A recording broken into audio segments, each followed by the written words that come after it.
No capítulo 5, vai ter uma coisa que vai estranhar isso aqui.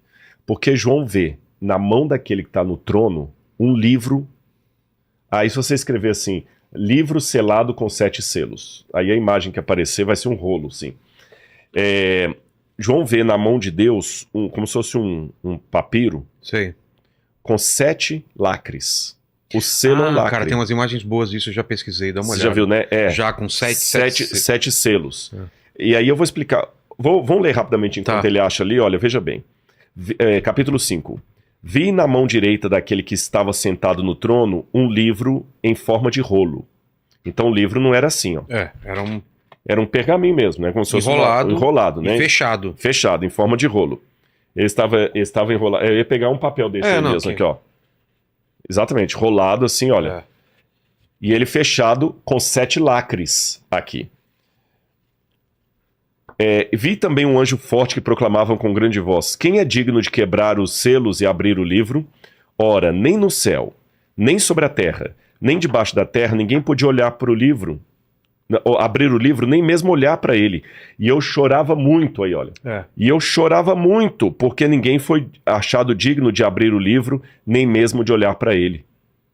Então um dos anciãos me disse: não chore, porque o leão da tribo de Judá, a raiz de Davi, venceu para quebrar os selos e abrir o livro. O que significa isso? Eu já vi várias interpretações, que esse aqui é o livro do juízo final, que esse é o livro do destino da humanidade. Eu encontrei uma explicação mais simples. Vou dar a explicação que, a mim particularmente, eu acho que é a que mais casa com isso aqui.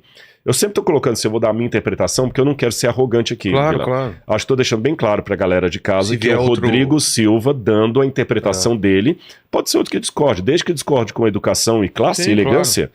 Claro. Olha bem, na arqueologia, os livros, os documentos no passado, eles eram guardados em cartório como nós fazemos hoje. Tá certo? Eles guardavam em cartório.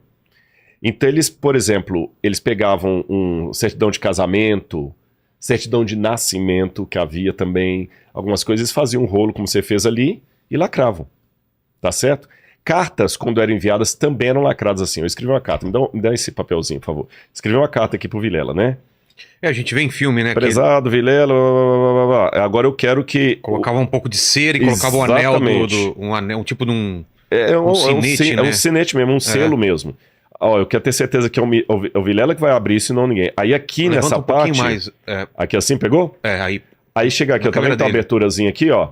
Aí. Nesse ponto aqui, eu pegava, colocava um pouquinho de argila, que cola, e vinha com um anel, pá, e selava aqui. Quando o Vilela recebia a minha carta, o Vilela sabia que a carta chegou intacta. Ninguém abriu. Exatamente. Aí o Vilela falou: a carta é pra mim. Aí o Vilela quebra o lacre, abre a carta e lê o que eu escrevi. Tudo bem até aí? Game of Thrones, você vê muito isso. Game of Thrones. Só que havia uma coisa. Não que Game of Thrones seja uma representação da Bíblia, mas só pra dar um exemplo, né? Não, mas tem coisas, né? Gestos. Agora só que tem uma coisa. Tinha um tipo de documento que tinham 7 selos. Porque normalmente os documentos tinham 1 a 3 selos. Ah, é? Nunca mais do que isso. Mas tinha um documento específico que tinha 7 selos. Qual era? Herança. Não sabia. Inclusive, nós temos achados arqueológicos da região de Samaria, se eu não me engano, Elefantina também, documentos judaicos até de 400 a.C., papiros, e alguns estão muito bem preservados, que o documento já está todo assim, bem preservado para 2.400 anos, craquelado, mas você vê os 7 marca selos. Dos selos. Então, quando tinha 7 selos, era porque era referente à herança. Herança. Então. Em Roma também havia isso. Quando uma herança ia ser dada, eles traziam o tabelião, e o tabelião vinha com 7 testemunhas. E cada uma selava o documento para dizer assim: olha, essa herança realmente pertence ao Vilela e mais ninguém. Tá bom? 7 selos. Então, se João viu na mão de Deus um livro com 7 selos, pelos critérios da época, ele entendeu que estava na mão de Deus uma herança. Exato. Uma herança. Agora, mais um detalhe. Por que o livro era escrito por dentro e por fora? Eu vou ler de novo essa passagem aqui, olha. A Bíblia diz assim, e para mim mais uma evidência que era uma herança. Por dentro e por fora, se era um rolo, você via o texto era frente e verso, é isso? Boa pergunta. Esse aqui eu não vou falar pra ele procurar a imagem, não, que essa vai ser mais difícil de achar. Qual? Eu tenho em casa, mas eu vou desenhar aqui pra vocês. Deixa eu ler a passagem de novo, que às vezes o pessoal não percebeu. Aqui, olha. Vi na mão direita daquele que estava sentado no trono um livro em forma de rolo, escrito por dentro e por fora. Esses selos que eu falei, esses livros selados de herança, eles eram assim, ó. Tá aqui a folhinha de papel, tô pegando certinho aqui. Assim, né? Aqui eles escreviam a herança. Certo. Aí eles faziam assim, ó. Dobravam aqui. Coloca aqui, ó.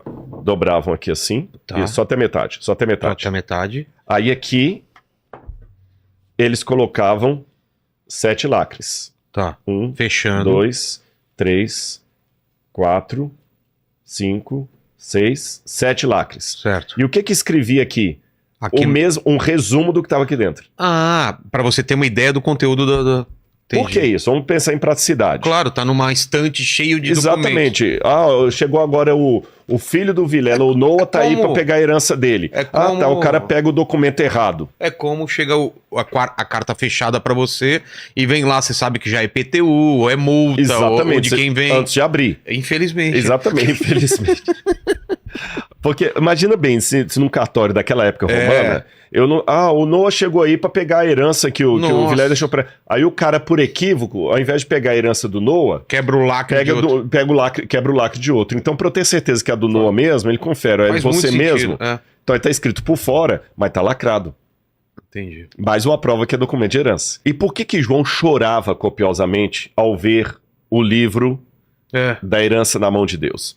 É porque João certamente estava com Jesus quando no alto daquela montanha lá na Galileia Jesus ensinou as bem-aventuranças e ele ouviu dos lábios do Salvador Jesus dizendo assim: bem-aventurados os pobres de espírito, porque deles é o reino do céu. Bem-aventurados os que choram, porque serão consolados. Bem-aventurados os mansos, porque herdarão a terra. Preste atenção. João ouviu, os mansos herdarão a terra. Essa promessa da herança está espalhada em toda a Bíblia. Muitos judeus do Antigo Testamento, hebreus, pessoas que eram fiéis a Deus, cristãos do Novo Testamento, morreram esperando a herança. Hebreus capítulo 11 fala da galeria dos heróis da fé que morreram aguardando a promessa de Deus da terra prometida. Que não é necessariamente a terra de Israel, estou falando agora daquela cidade cujo construtor e arquiteto é o próprio Deus, diz o autor de Hebreus, que até Abraão esperou essa cidade. Então todo mundo está esperando ser o que vai herdar a terra. Só que tem um problema, porque o único que pode abrir os lacres é o herdeiro. Mas o Apocalipse diz que logo depois que João viu aquilo na mão de Deus, ora, nem no céu, nem sobre a terra, nem debaixo da terra, ninguém podia abrir o livro, nem mesmo olhar por ele. O que você conclui? Ninguém tinha dignidade para ser herdeiro. Se ninguém era herdeiro, o lacre não seria partido, a herança não seria conferida. Faz sentido? Claro. Por isso que João chorava. Aí um dos anciãos daqueles 24 chegaram para ele e falou assim: João, não chora não, porque o Cordeiro de Deus, que é Jesus, ele venceu para abrir o selo. Ele é o herdeiro. Por isso que Paulo vai falar que nós somos co-herdeiros com Cristo. Cristo é o herdeiro de Deus. Nós somos co-herdeiros com Cristo. Quando Cristo morreu na cruz do Calvário, ele legalmente adquiriu o direito de ter a terra como herança. E ele partilha conosco a herança que era dele. Então nós não somos herdeiros do céu. Nós somos co-herdeiros de Cristo do céu. Por isso que a promessa do Apocalipse é: o vencedor sentará comigo no meu trono, assim como eu sentei com meu pai no meu trono. O vencedor dará uma coroa. O vencedor andará comigo vestido de branco. O vencedor, eu vou dar para você o meu cetro. Olha a humildade de Cristo. O vencedor sentará comigo no meu trono como eu sentei com o Pai. Isso é muito sério, Vilela. Veja bem, eu não posso rebaixar Jesus, porque Jesus é Deus. Mas ele é Deus numa situação que eu não tenho como ser Deus, porque Deus é inigualável. Mas ele fala que de alguma maneira ele vai compartilhar a glória dele comigo, então não pode ser a glória divina, porque essa é única. Que glória Cristo vai compartilhar comigo? Aquela que ele, por causa da cruz do Calvário, vai ter agora, que é uma glória ainda ferida. com as marcas dos cravos das mãos. Você entendeu? Foi o preço que ele pagou.